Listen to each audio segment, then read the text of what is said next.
All right. Let's see here. Is it going? Is it live? Can anybody hear me?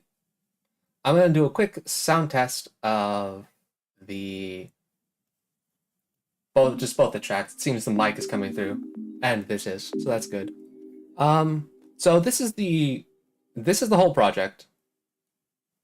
There's a lot going on it. I'm actually not too sure where to start.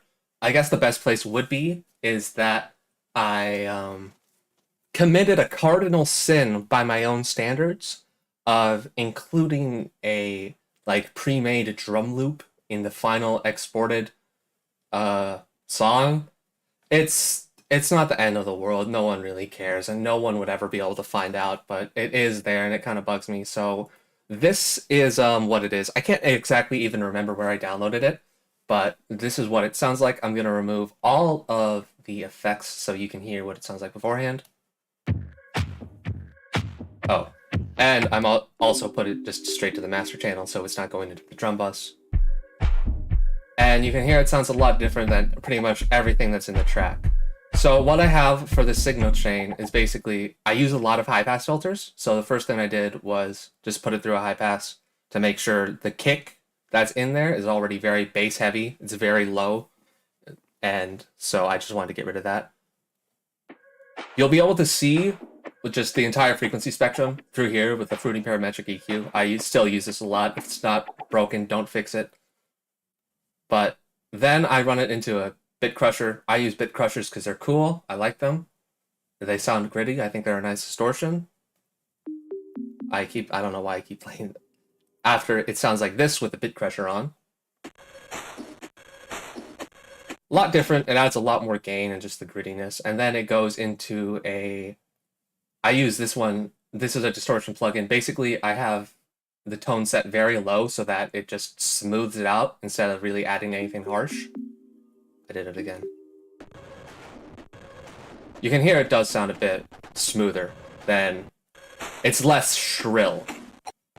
And then it just goes through another high pass for pure paranoia, a little bit of EQ reduction. That's what it sounds like. And then it goes into the drum bus right here. It goes into a saturator. This is basically a compressor, the Abbey Road saturator is actually 3-in-1. It's a compressor, an expander, and a saturator. Basically what a compressor does, if you don't know, it makes the quiet parts of a sound louder and the louder parts quieter. An expander can restore the dynamics of a compressed track by its own algorithm by adding gain. And then a saturator is basically just another gain stage that's kind of meant to basically just smooth things out. It's a gain across the entire frequency spectrum equally. So I think that it just works really well. Whenever I need to add top end to something, this always comes through, for the saturator specifically. And then it goes into another compressor called the unmixed drums. This is something I classify as an algorithmic plugin. There's a lot of basically this is just a really fancy compressor that adds some of its own subharmonics to the kick. It just changes the. It's a compressor.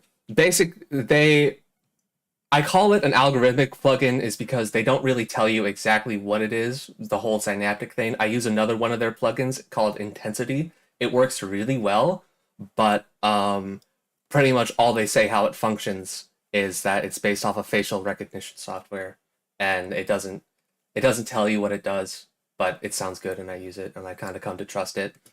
So then I'll show you the difference of what it sounds like with and without the unmix. I think it's pretty drastic.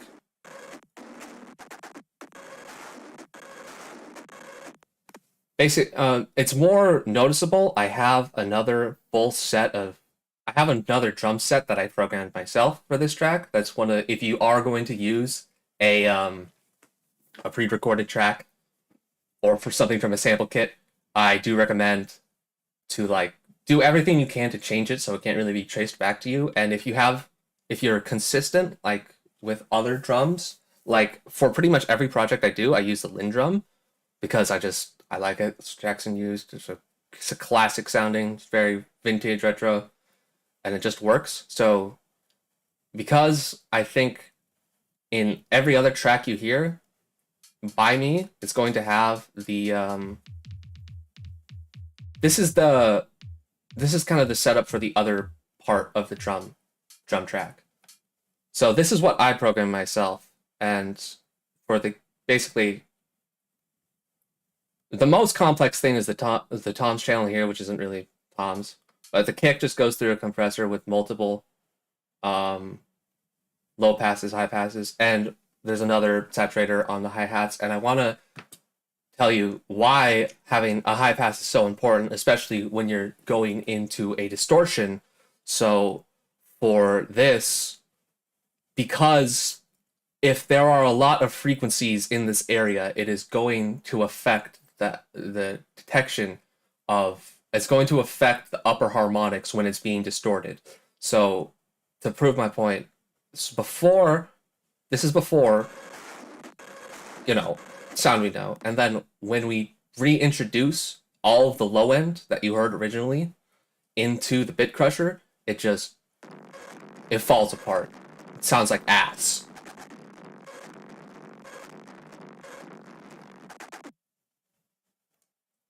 Night and day difference.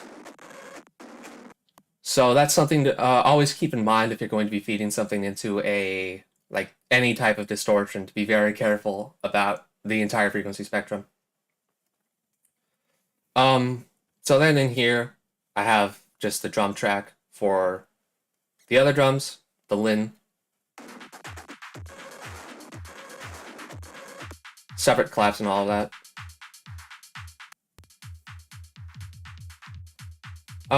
This is kind of self-explanatory. I didn't really change much. The most important thing, I think, is if you have like a drum bus and everything, you really need to be careful about the set volume of like your claps and stuff or whatever you're putting into it. So for the hats, or no, for this clap, that sounds fine, right? But when you first like load it up into something, it'll sound like this. It's a lot different. It's louder, and when it starts to, if there's more volume like being fed into it, it'll detect on the mixed drums, it'll detect on saturator, it'll detect what you have on the bus. So make sure setting volume beforehand, like not at the sliders at the end of the signal chain, but before. That's also really important. Also, nothing else of the signal is bit crushed. It's just the sample kit. So that's basically the drum track explained. Next I'm gonna go on to some of the pads. Right here is something I use called Chromophone 2. This is a synth. It's not really categorized as, it's not like based off of hardware or anything. It's Amplified Acoustic System's own deal. It's basically just a really complex resonator that you can just change to whatever you want. And I've come to just love it over the years. I really use it a lot. They've got built-in effects and all that, but I never use them because I don't want like reverbs to stack. I have my own reverb, which I'll get to in a second. So I've always used this. You can also hear this same exact synth in a lot of other tracks I do. It's just kind of, I use this a lot because to me it's just kind of the one, you know? Like I don't really like, it's a preset. I don't really like using presets. I already explained that, but like when you're browsing through and like you hear it, it's like, oh, that's the one. That's the one. Like you set up and you point to the screen. It's like you got it. It was like, this was the sound I was looking for a long time. So that's why I'm still using it. It's called the Heaven. And so pretty much for the mixing tracks and for the patterns, I just had the Heaven here. So that's why it says that up here. And yeah, this is just more to provide the reverb is really resonant. I also use another Synaptic plugin here, Adaptive Verb. This is a lot more straightforward. The UI doesn't look like it, but it really is just a standard reverb. I have the wet and dry pretty low, and then the gain of the wet pretty high. I like doing this a lot more than just having like the dry and wet 50-50 with no gain. That's just me personally. And the size source are all said to be pretty damn long. So without it, you can hear like it's just the whole spectrum isn't as filled. And I also have a few multiple high passes before and after the reverb, and just a vintage tape saturator, just to, cause why not? Cause why not? So this, yeah, not much to say here. I don't feed anything else into the reverb in this track. This is the only thing going into the reverb. That's why I feel so comfortable having the trails be so long, because normally I wouldn't have it be this resonant in other tracks. Next up is the acid bass section. So this was probably originally the most, I think it was the most standout part. Oh, hold on. I have a lot of sliders here. I have to re-enable these just to make sure that I made sure that the bass changed over time, like as the track went on. That's what all these are. So it starts out just kind of slow, steady. It gets louder as the track goes on.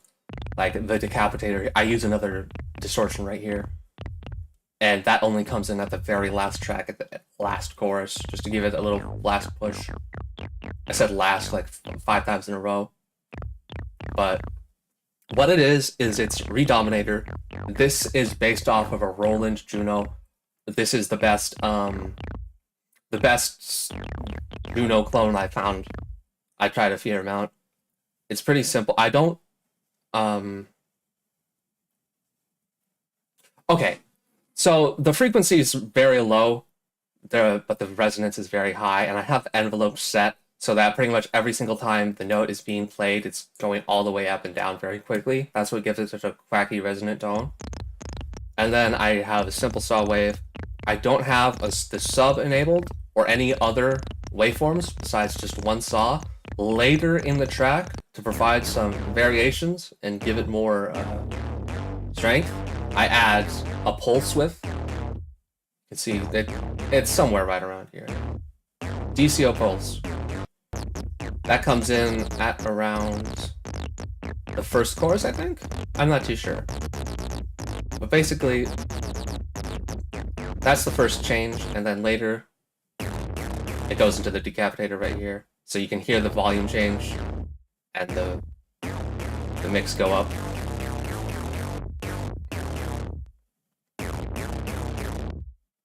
Then for the rest of the signal chain, I'm not actually using for like the lowest part of the low end. I'm still having, even though it's like a sub bass, I still have a high pass. I think this is probably excessive, to tell the truth. But I also don't have the sub enabled here because I'm feeding it into submarine stereo. This is by waves. It's basically, if you know the DoD meat box as the same thing, it just analyzes the incoming source, finds the root note, and then synthesizes a very pure tone just underneath it. And to kind of show you what that sounds like, it's mixed a little bit. So dry, it's just I turned off the distortions. I have to, so you can hear it better. This is what it sounds like normally. And then when it's all sub bass, if you're not wearing headphones, it's going to be impossible to hear. But this gives it, I like the low end of this more because it's just a pure sine tone than a saw wave just tuned another octave down. That's just one of my personal things. And then I have it set around to like 25, 24, something like that. Then it goes into a saturator. This is probably this is where most of the distortion happens. And there's also another knob that goes up over time for the gain. Yeah, that's where it comes from. I have this set after the submarine stereo because when both of them are coming through, both the synth bass and the sub bass are coming through, I want them to kind of gel together with the new distortion. So that's why I have the double lock, something so aggressive. And then this is the intensity I was talking about. This is basically just another fancy compressor, but it just works. It just works. And then there's another low cut, high cut. In most of the tracks I do, in most of the tracks I do, I actually have it separated. I run 3x oscillator, which is just a default FL Studio. It's just a default FL Studio synth. I'll set it to a pure sine tone, and then just have both the synth bass and the sub bass be playing at the same time, so that if I wanted to have like a sub only section or an like synth only section, I could do that very easily and just change it up on the fly whenever I wanted. But this time it's being fed by the predominator to the synth itself, so it's not split. I'll show you what I'll bring up another project to show you what I mean once I get done with this. And then, like I said, this distortion is only here to push it near the end.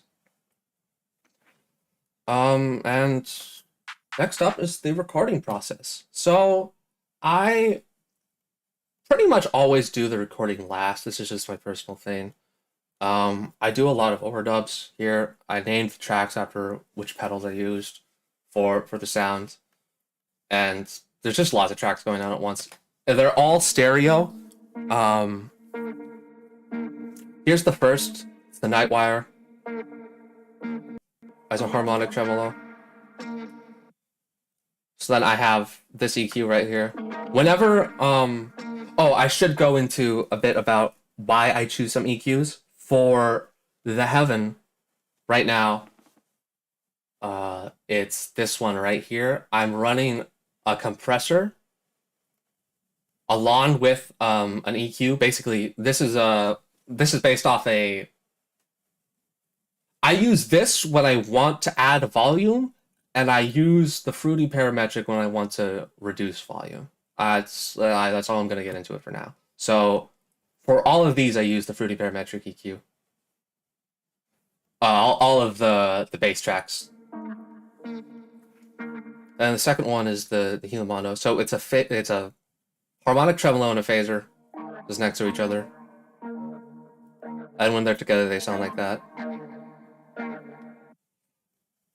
First, then comes up the first distortion section, which uses the 3-leaf Your Doom 2. I love it a lot. It's a very, yeah. It's very gritty. It's kind of nasally, but I like that. So what I did was I just made another clean tone. It's not exactly clean, but it's cleaner than the Doom on its own. So I found that going from the transition from this very clean tone to the super distorted was just a bit too jarring, so that's why I added another clean tone to help it come through. And because, well, more overdubs are always better. Then during the chorus, the final chorus, these are just 2 more distortions, both double-tracked. This is the KMA Worm. It's based off an HM2, which is characterized by normally it's around the 1K in the mid sections. It is just the way you get the sound is by cranking it all the way up like that for the distortion. So afterwards, I just reduce it to make sure it's characterized by its extreme mids. So it sounds like this.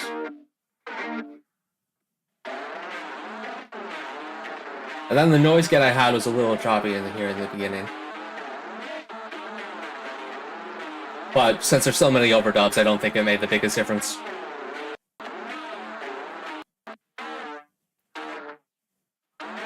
Yeah, you can... I definitely... Without a noise gate. Oh my god. This part wouldn't sound like it. Then finally it goes... There's the last distortion I have is an RM1N by Industrial Electric. It's basically a distortion reverb 2-in-1. And I use this because I wanted to have the shoegaze track just kind of overlaid.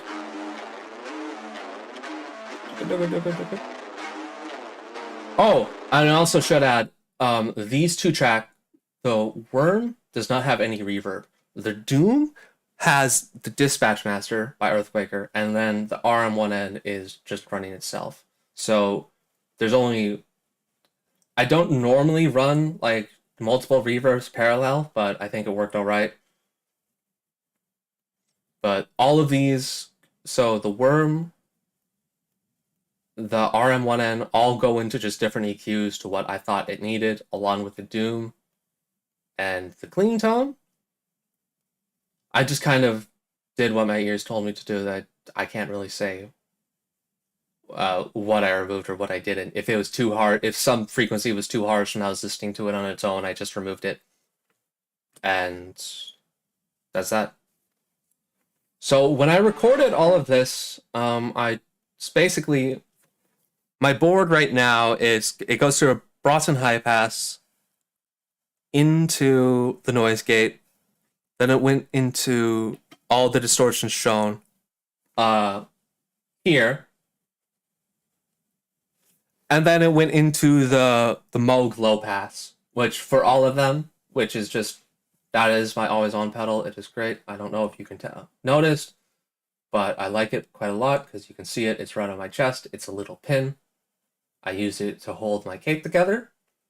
It's basically my beating heart. I use it every time I play my instrument. It is an awesome fucking pedal. I've had it for so many years. I can't play without it. Love that thing. That's probably one of the most important parts of the sound. For the guitar, I don't really run it with anything else. And then last up, just to kind of fill out, originally, since the guitars came last, I kind of wanted to make sure as I was producing this that like there wasn't any part of the frequency spectrum that wasn't covered. So what I use here is something by Sound Eaters. They're a small company. I really recommend you support them. I definitely, for a lot of things here, I purchased them, of course. But for real, this I did because it's a fantastic tool. I just think everything Sound Eaters does is wonderful. I use their plugins all the time. They have rhythm engines, which I don't really use, and built-in effects for like chorus and just reverb and stuff. But since I'm already running a reverb, I don't use it. And then I have, so this is just one trigger they had. They have a really big selection of just a bunch of, hold on, just fields, like field recordings, multi-sampled instruments that are like just tuned to be really in the higher register, basically. And so it just revolts back and forth in the beginning between two notes, and then once the main verse starts, it goes up an octave. During the last chorus, both the octaves are joined, and then at the very end, a new note is introduced that's slightly higher, just to kind of send everything off.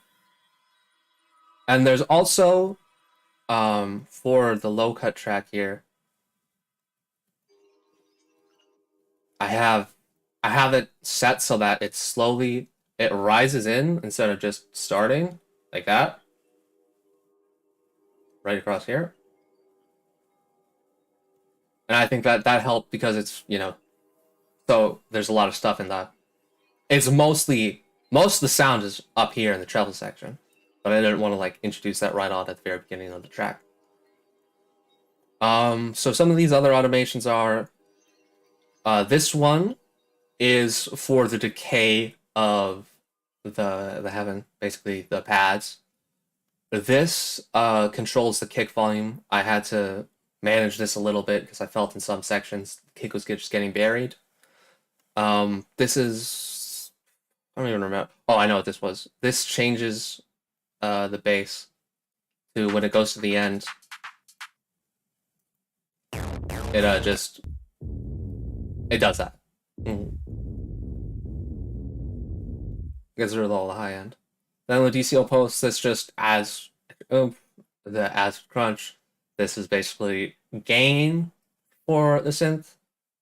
And and then the decapitator, and then the submarine. I have, okay, so I have for a few sections. I noticed that I don't, because I took a different approach than I normally did with the sub oscillator I use. I had to manage the mix volume a little manually. So the amount of sub bass, the mix of sub bass and synth bass changes from time to time, depending on which part of the track it's in and which distortion is being it's fed into.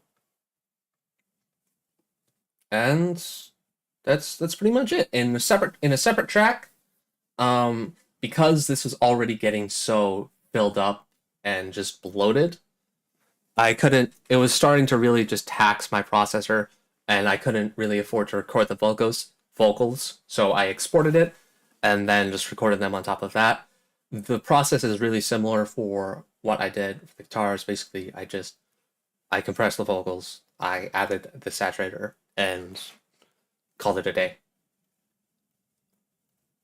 Oh, but I should show off. I'll show it off anyways. Hold on. Let me find it. Yes, it changes. Here it is. I found it. Okay. Ectoplasm. This is where all the vocals were recorded. And also the final stage of the mastering was done. I did the mastering myself. This is the finished mix I exported. And then these are all the takes I did. I'll turn it down a little bit. I had to rearrange some of them quite a bit. But it goes it goes through a lot. Yeah. So first up is just another high pass. Then it goes into a de-esser. What this does is that when you're talking, sometimes the S's you say are louder than the other words. So this whenever the s or sh kind of frequency is detected, this will just reduce that really quickly so that it doesn't get too shrill when you add distortions. RVox, this is basically a compression plugin. Don't worry about it. Vocal Writer Stereo, this is not a compression plugin, but it's different. This just automatically changes the volume of my track of the volume. That sounded awful. it it does exactly what it looks like it's doing, and it's a really good tool. And then it goes into vocal synth. This is a vocoder. It's basically just kind of, it's got a lot of stuff, but I use it mainly for the vocoder. And this basically just kind of, you know what a vocoder does, right? Come on. And I've had ups and downs. Here's the before and after. So you can hear, like, I didn't just do vocoding, and I didn't really do it to a certain pitch. I just kind of applied it, and then I have some of the formatting. I have some of it tuned down just a little bit, so I have a little bit of the like extra low end. Because like a dragon with his treasure hoard in his cave, I'll meditate. You can tell like in this section it's kind of just going mid. But when I put it back on the vocal synth, like a dragon with his treasure hoard in his cave, I'll meditate. It just fills out that low end, and I think the words are more intelligible with all the distortion that's going on. And there's also I could have added different reverb, but they have a built-in delay, which I think works great, and then a kind of what do you call this? It's not a delay, but a granular synthesizer. That's what they're called.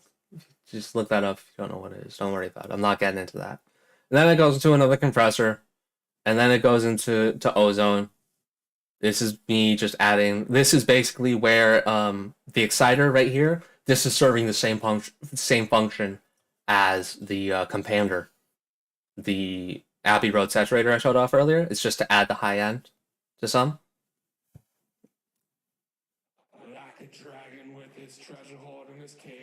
It's kind of hard to tell like without the the maximizer, but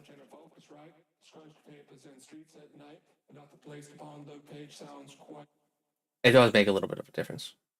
And then one final EQ, and then when that's put up, against the track, it goes to a master, into ozone. Right here, I have basically just simple stuff. All this does is basically just raise the bass a few times if it detects it's too low. Around here as well, you cannot get it more simple than this. Then I have a low end focus. This is basically a compressor just for the lower sections. Then I put everything into a vintage tape, the whole mix, to smooth it out again. I said before, I really like just vintage. I like tape saturation. I think it works really well. And then the limiter, which this is basically this is where all the gain is added. And the ceiling's pretty damn low. I honestly didn't know. I didn't think I should do that, but who cares? I think it sounds good, and that's all that matters. But yeah, that's how it was done. You'll find if I ever see someone like asking for mix advice, I'll probably just redirect them to this video because that's kind of the gist of it. All the tracks I do are very similar. I think consistency is very important as a creator. So then I was going to show off another track that has sub bass and synth bass separated, like I was talking about. Or I'm pretty damn sure this does. I can't remember. This is just a track I know I was never going to release. So if you're watching this, you're getting an original cut, never found. You better be thankful. Does it? Yeah, it does. So here it is, what it looks like normally in all of my tracks. It'll go through, here's the sub right by itself. It goes through basically just a few distortions and saturators. Because I want it to be able to compete with the synth bass, be able to be heard. And then I put the bass writer. This is the same thing as the vocal writer, but I use it on a bass. And then it goes through, this goes through to Devil Lock Deluxe again. If you notice, this is the same exact thing I used last project, and then for the master is Intensity, which is the same exact thing I used for last project.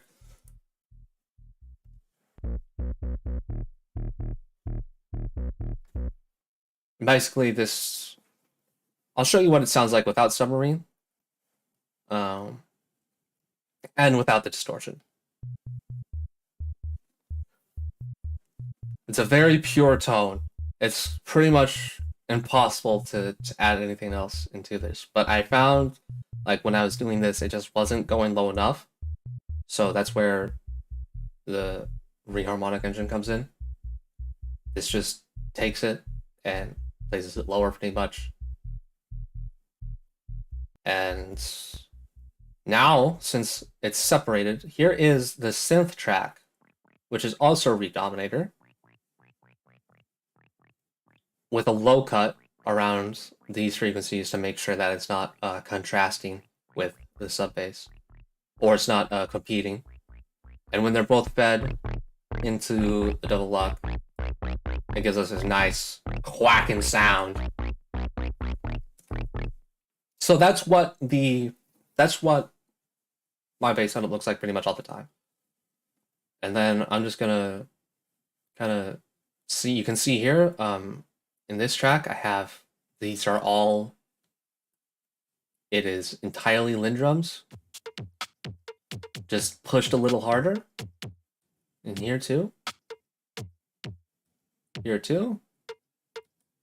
Here too. All in, just like the last track.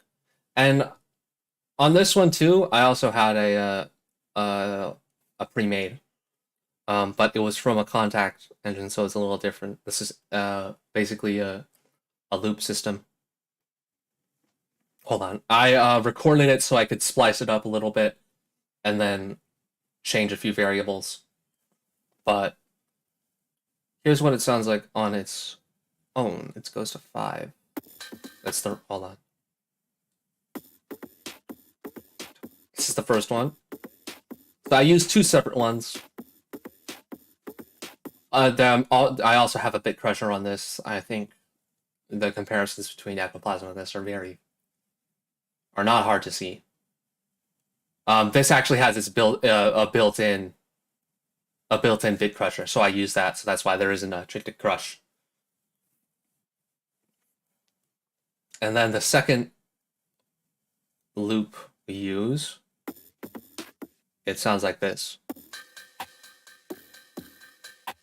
This is what the track was actually based off of, because a lot of the times, the thing is with like using pre-mades is like you kind of have to make a decision each time you produce whether you want to just get something exported or if you want to try to learn something new and make something new.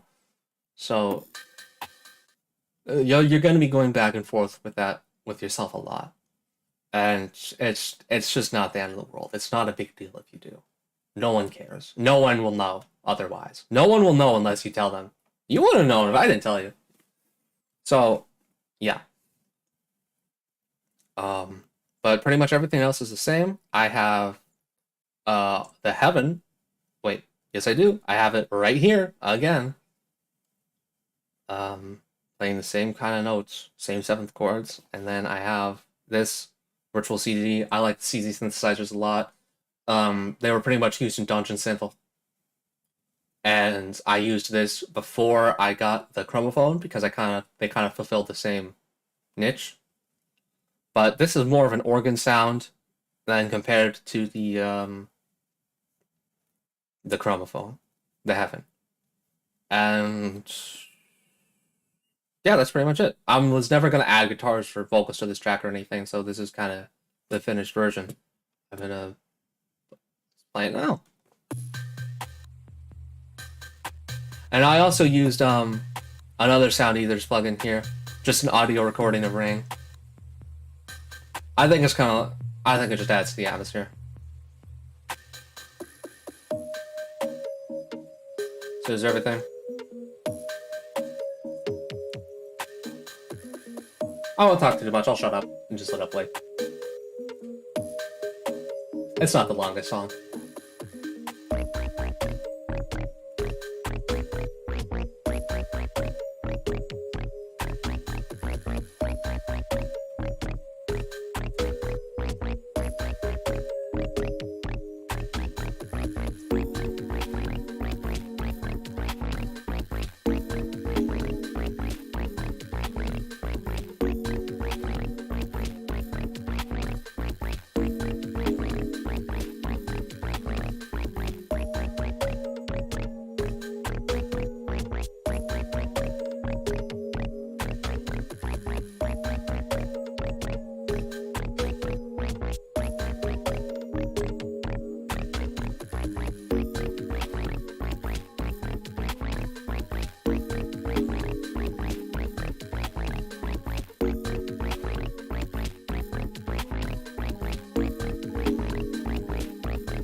And that's as far as I got with the project. I really think it stands on its own, but I don't know, I never felt like releasing it. So, there's one more thing I want to add before I go, is I want to give you guys a preliminary on the album on the 31st, and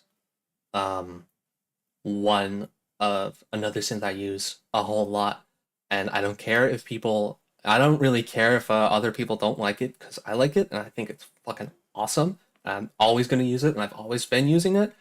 Boom! Gargoyle by Crackly. This is, I hope you didn't hear that, by the way. This is, this was made in Synthetic. This is a completely virtual synth.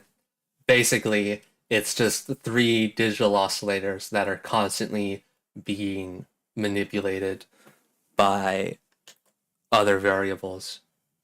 On the most, I never found a synth that sounded like it. I always enjoyed the sound of it, even though it's really out there. I think the closest thing it's to is the Wasp synthesizer. I think it sounds pretty similar to those. I can't remember who made that off the top of my head. But I always kind of compared it. If you were going to put this in a mix, that's where you would put it, in the same kind of place.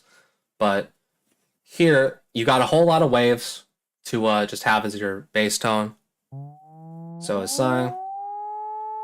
Then you can have the modulation affect tone, or like the tuning of it. Then you can have it be synced to when you play the note or not. You can have triangle, pulse, saw. You got ramps. You can do ramp with pulse. You can do sine with ramp. You can do triangle with saw. You can do triangle with triangle. You can do sine with triangle. You can do sine with pulse. Possibilities are endless. And guess what? You get 3 of these bad boys. So you can have something like this. Just a really low, ominous tone. Now I'm going to introduce something a bit more shrill. Like this. Let's do fuck it, sine, saw. You can just change some variables. Crank up the glide and something. Lower the volume. It's basically a fucked up soundscape generator. And you can add another one on top of it. Let's do pulse. Pulse. Yeah. Something like that. Now, the real fun comes in is when this thing is a bit crushed or distorted in any way, it gets really fucked up. I like using the decapitator on this is just... it's nasty. Hold on.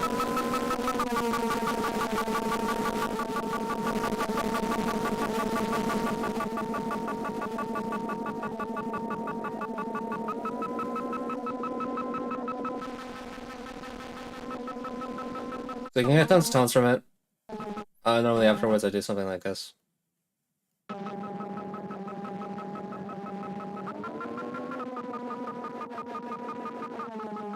Anyway, this thing, even though it sounds weird, I think, yeah, it does. I use this thing in so much ambient recordings, or just, this is a soundscape generator, basically, and it sounds rad.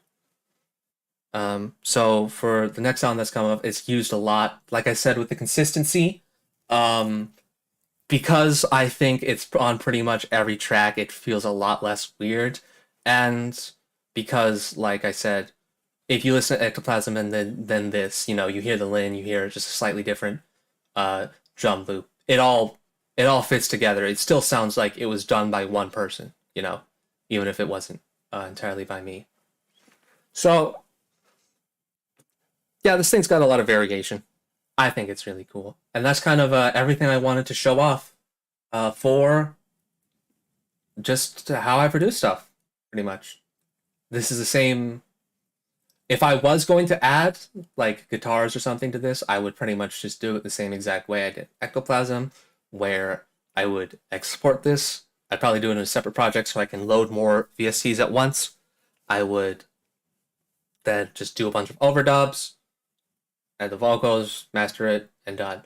You could, like, do the mastering and all of that stuff, like, within the track right here, but my computer just isn't strong enough for it. When it gets to be around, like, 90, I really get concerned, and... hold on a second. Yeah, when you load... Actually, no, I won't. I was thinking of purpose. When it's overloaded, basically, it'll start to make really nasty clicking noises. I won't do that. I'm going to do my best to avoid doing that. But yeah, that's, like I said, this is everything I want to show off. I really didn't plan on doing too much or like producing anything. But yeah, I hope you learned something, or you were able to at least be entertained by this. And yeah, if you listened this far, thank you so much for watching. I gotta stop streaming though. Bye.